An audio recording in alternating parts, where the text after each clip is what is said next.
Hi there all. Wanted to do a quick video to show you how I have created a hacked version of a power outage sensor.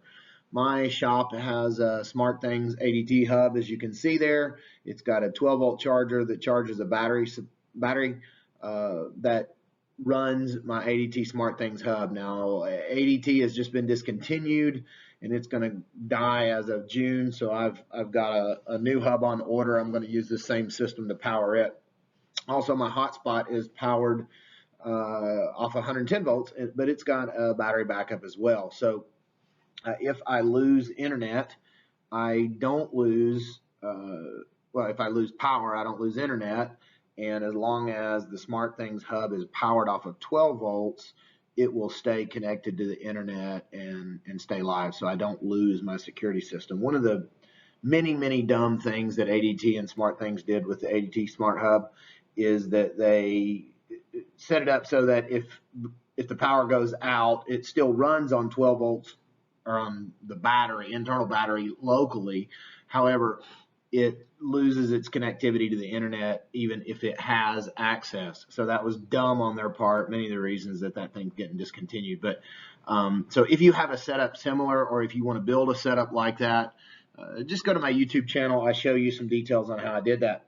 But I created this sensor. There's one like it. You'll see a link in the notes if you want to buy one for about 40 bucks. I've got about 20 in this one, and I actually figured out how to do this before I saw the commercial version. Kind of a fun little project that I had bought a few things and had a few things laying around. So you'll need an Echolink Z-Wave door and window sensor or some similar model that has terminal connectors. You'll see those in a minute. You'll need a 5-volt relay. You will need a little black box if you want to make it nice and neat, and a grommet. And you will need a phone cord that's laying around, some charger that you've got in your desk probably that you're going to want to use to power this thing. So first thing, you just drill a little hole. You can see here that I put a little zip tie on there to hold it in there, and put a grommet in there to make it neat. You don't have to do that. You could use a little silicone if you want, but I'm going to go through this quick, by the way, and then the notes are in there so you can see exactly how I did it. You can watch the video and hit pause. But first thing you're going to do is strip the phone wire. And you can see this is a white one, and in the other picture it was black. That's because I built a couple of these things. One for my buddy's boat that he wants to be able to know when the power's out on it. And so you're seeing a couple pictures here of the two. Sorry for that. In this case, there were 4 wires. Most phone wires are going to have most phone cords are going to have data wires in them. So you're just going to do away with those and just use the power ones. Normally it's red and black, like in this case.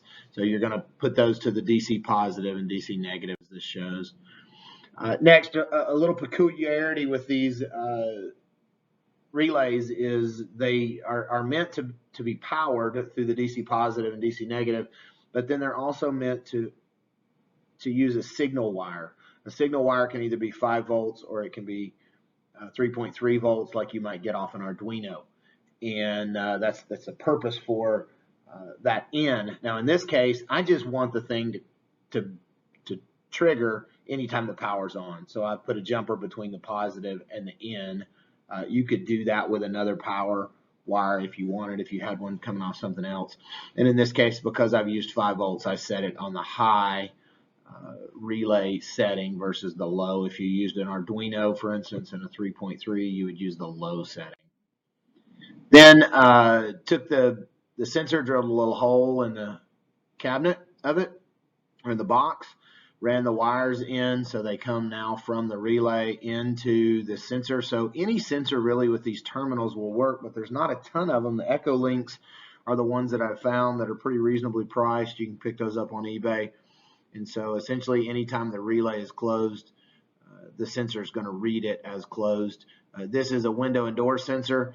Interestingly enough, when you hook the terminals up, it does not deactivate the magnetic door window sensor capability, so you could use it for both at the same time, presumably.